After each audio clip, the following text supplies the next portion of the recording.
नमस्कार, जेके दर्शन पर आप सभी का हार्दिक स्वागत है। मैं हूं विक्रम सिंह ठाकुर। एक बार फिर से लंबे अरसे के बाद एक लाइव सेशन में आप सभी के साथ जुड़ रहा हूं और आज जिस विषय पर हम चर्चा करने जा रहे हैं उस विषय का नाम है, क्या स्टेटहुड की वापसी अब तय हो चुकी है? जी हां, कहीं ना कहीं लंबा अरसा जो है जम्मू कश्मीर में अलग अलग चीजें जम्मू कश्मीर ने फेस की है, सामना किया है। और उसी कड़ी में कहीं ना कहीं सबसे पहले तो 370 हटता है या फिर स्टेटहुड जम्मू कश्मीर से छीन लिया जाता है। जम्मू कश्मीर को दो भागों में बांट दिया जाता है, यूनियन टेरिटरी में इसे बदल दिया जाता है। और अब लगभग 10 साल बाद चुनाव होते हैं। चुनाव के बाद एक बार फिर से नेशनल कॉन्फ्रेंस की सरकार बनती है और उस सरकार के बनने के बाद अब कहीं ना कहीं उमर अब्दुल्ला जी जो हैं वो चीफ मिनिस्टर बन चुके हैं। और आज कहीं ना कहीं ये बात सामने निकल कर आ रही है कि उमर अब्दुल्ला जी के चीफ मिनिस्टर बनने के एक ही दिन बाद कैबिनेट की पहली ही बैठक में स्टेटहुड की वापसी के लिए रेजोल्यूशन जो है पास होता है। और उस रेजोल्यूशन में एक बात मुख्य तौर पर लिखी जाती है कि in its original form statehood की जब वापसी की मांग की जाती है तो उसमें इन इट्स ओरिजिनल फॉर्म की बात की जाती है। अब इसे थोड़ा सा एक्सप्लेन तो नहीं किया गया है, बड़े ही टेक्निकल शब्दों का प्रयोग किया गया है और इसका सब अपना अपना मतलब निकाल सकते हैं। फिलहाल क्योंकि ओरिजिनल फॉर्म की बात की है अगर स्टेटहुड की, तो ओरिजिनल फॉर्म तो इसकी आप आजादी के बाद से आज तक किसे ओरिजिनल फॉर्म मानते हैं वो अपने आप में ही थोड़ा कंफ्यूजन पैदा करता है। पर हाँ, राजनीति जो है इसको लेकर एक बार फिर से कहीं ना कहीं गर्म हो चुकी है। पीडीपी जो है उन्होंने उमर अब्दुल्ला की सरकार से मांग की है कि सबसे पहले अगर आपको कुछ करना चाहिए था तो सबसे पहले आपको जो धारा 370 हटा है या फिर 35 से हटा है उसको लेकर एक रेजोल्यूशन पास करना था जिसमें इसकी निंदा करनी थी कि आर्टिकल 370 को हटाया गया। फिलहाल ऐसा बताया जा रहा है कि 4 नवंबर से पहले पहले उमर अब्दुल्ला जी जो हैं प्रधानमंत्री श्री नरेंद्र मोदी जी से मिलने वाले हैं।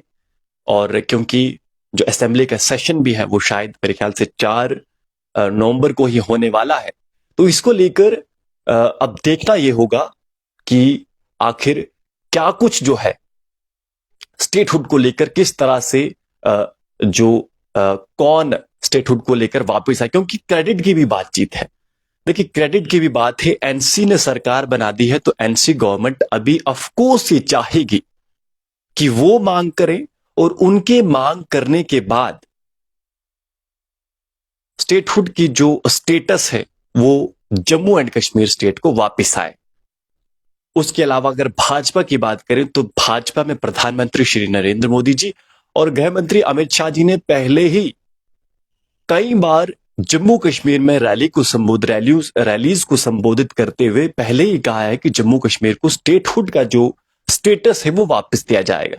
फिलहाल पहले ही कैबिनेट की मीटिंग में यानी 17 तारीख को ही, आज ये बात बाहर निकल कर आई है, पर 17 तारीख को ही कैबिनेट की पहली ही बैठक में उमर अब्दुल्ला जी ने जो बाकी अन्य मंत्री है उनके साथ मिलकर एक प्रस्ताव पास किया, रेजोल्यूशन पास किया और वो प्रधानमंत्री जी को कहीं ना कहीं वो स्वयं अपने साथ जो उमर अब्दुल्ला जी है ले जाने वाले हैं उस रेजोल्यूशन को, और प्रधानमंत्री जी से मिलने वाले और उसके बाद इस रेजोल्यूशन पे वो बात करेंगे प्रधानमंत्री जी से और मांग करेंगे कि जम्मू एंड कश्मीर को स्टेटहुड का जो स्टेटस है वो वापस दिया जाए। मैं आपको एक बार वो जो रेजोल्यूशन है जो वो पास हुआ है वो भी पढ़ के सुनाना चाहूंगा। उसकी मुख्य बातें मैं कोशिश करूंगा कि आपको सुनाऊं। तो देखिए, इस रेजोल्यूशन का अगर मैं तीसरा पैरा पढ़ूं तो उस पर लिखा हुआ है, the restoration of statehood will be A beginning of A healing process reclaiming the constitutional rights and protecting identity of people of Jammu and Kashmir।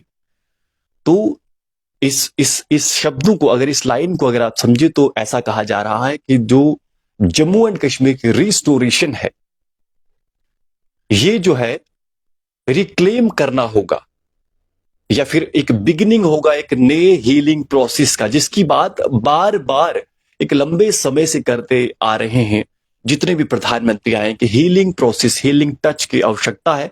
और कहीं ना कहीं जब स्टेटहुड वापस लिया जाता है तो लोगों के अंदर एक एक कमी महसूस होती है कि हमारा जो स्टेटस है, हमारे जो राज्य का स्टेटस था, स्टेट का जो स्टेटस है वो बड़ा होता है और यूटी का स्टेटस कम होता है, शक्तियां कम होती है आपके चुने हुए नुमाइंदों में, आपके चुने हुए प्रतिनिधियों में। तो अपने आप में जब एक हीलिंग टच की बात की जा रही है उमर अब्दुल्ला द्वारा कि एक हीलिंग प्रोसेस की शुरुआत हो सकती है, तो जम्मू कश्मीर में आवश्यक है। उसके साथ साथ इस पर यह भी लिखा हुआ है कि जो कॉन्स्टिट्यूशनल राइट्स हैं उनकी भी कहीं ना कहीं ये वापसी हो सकती है, और जो जम्मू कश्मीर की अपनी आइडेंटिटी है जिसको लेकर बार बार बात की जाती है, वो भी, उसे भी बचाने की बात इस रेजोल्यूशन में की गई है। साथ में मैं आपको बता दूं कि जो इसमें यह भी बताया गया है, जो आज ये प्रेस नोट जो आया है, the cabinet has authorise the chief minister to take up the matter with the prime minister and government of India for restoration of statehood. यानी जो कैबिनेट है, जो मिनिस्टर्स हैं, उन्होंने उमर अब्दुल्ला जी जो कि चीफ मिनिस्टर हैं जम्मू एंड कश्मीर को, उन्हें ऑथराइज किया है कि वो स्टेटहुड के रिस्टोरेशन के इस मुद्दे को लेकर, इस रेजोल्यूशन को लेकर प्रधानमंत्री श्री नरेंद्र मोदी जी से मिलें और बातचीत करें इस चीज को लेकर कि कैसे जम्मू कश्मीर की जो आइडेंटिटी है उसे बचाया जाए, और उसके साथ साथ जो उनके हक है, जो उनके अधिकार है, उनकी भी रक्षा की जाए। और मैं आपको बता दूं कि साथ में इसमें मैं आपको प्रोटम स्पीकर जो हैं उनकी भी कहीं ना कहीं बात चल रही है। तो मुबारक गुल जो हैं उन्हें प्रोटम स्पीकर बनाने की भी बातचीत चल रही है, क्योंकि एक प्रोटम स्पीकर होगा जिसके जिसके सामने जो सभी हैं वो क्या कहते हैं, ओथ जो है एडमिनिस्टर करेंगे। यानी प्रोटम स्पीकर मुबारक गुल को रखा जा रहा है और उनके सामने ही जितने भी विधायक जो चुन के आए हैं, जीत के आए हैं, वो शपथ लेंगे और उसके बाद कौन स्पीकर होगा इसका भी चुनाव होगा।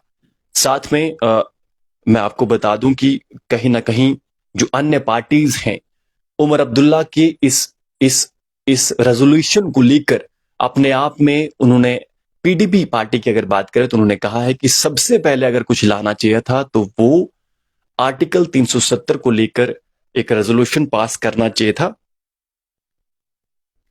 जिसमें जो आर्टिकल 370 का एब्रोगेशन किया हुआ है उसे कंडम करना चाहिए था। हालांकि उमर अब्दुल्ला ने इसका रिस्पॉन्स भी कहीं ना कहीं अपने ट्विटर स्पेस में साझा किया, जिसे आज एक्स कहा जाता है, उस पर साझा किया और उन्होंने स्पष्ट किया है कि जितनी शक्ति हमारे पास अभी तक है, जितना कुछ हम कर सकते हैं, उसे लिमिटेड पावर में हम सबसे पहले स्टेट को ही वापस लेना चाहेंगे और आर्टिकल 370 को भी बाद में उसकी वापसी की कोशिश करेंगे।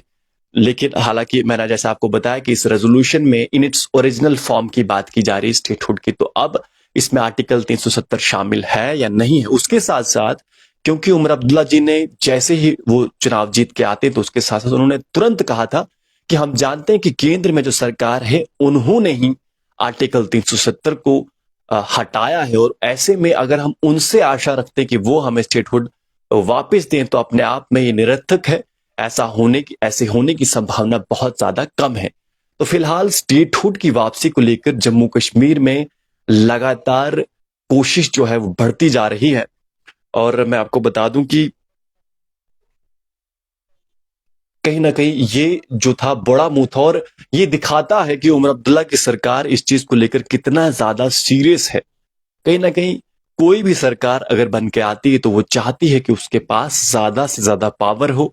हमने देखा है कि कैसे दिल्ली एक यूटी है, और यूटी होने के बाद कैसे एक चीफ मिनिस्टर के पास लिमिटेड पावर होती है, लेफ्टिनेंट गवर्नर जो होते हैं उनके पास बहुत ज्यादा पावर होती है और वो किसी भी चीज में हस्तक्षेप कर सकते हैं।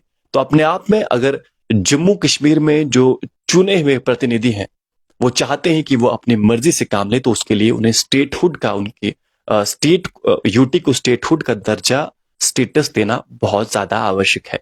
फिलहाल इस लाइव चर्चा में आप सभी जुड़े, मैं धन्यवाद करता हूं। कुछ लोगों के कमेंट्स भी हैं, उन्हें भी पढ़ लेता हूं। गुड इवनिंग एक श्रीमान जी ने कहा है, बहुत बहुत गुड इवनिंग जी।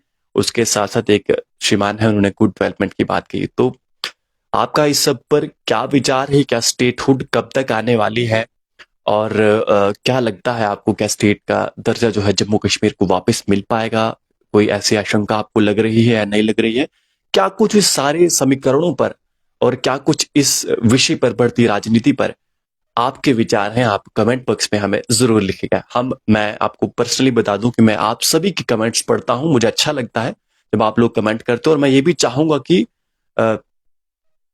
आप सभ्य तरीके से अपने जो विचार हैं वो कमेंट बॉक्स में रखें, क्योंकि हर तरह के पॉलिटिकल विचार के जो लोग हैं, पॉलिटिकल विचारधारा के जो लोग हैं, वो कमेंट में जुड़ते हैं। और हम भारत देश के निवासी हैं, हम जम्मू कश्मीर के निवासी, हमें सभ्य दिखना बहुत जरूरी है।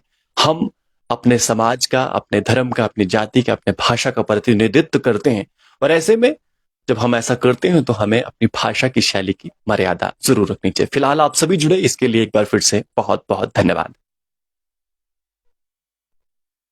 एक श्रीमान लिख रहे हैं, मैं अंतिम में एक बार फिर से कमेंट पढ़ रहा हूं, भाई हमें यूटी ही ठीक है।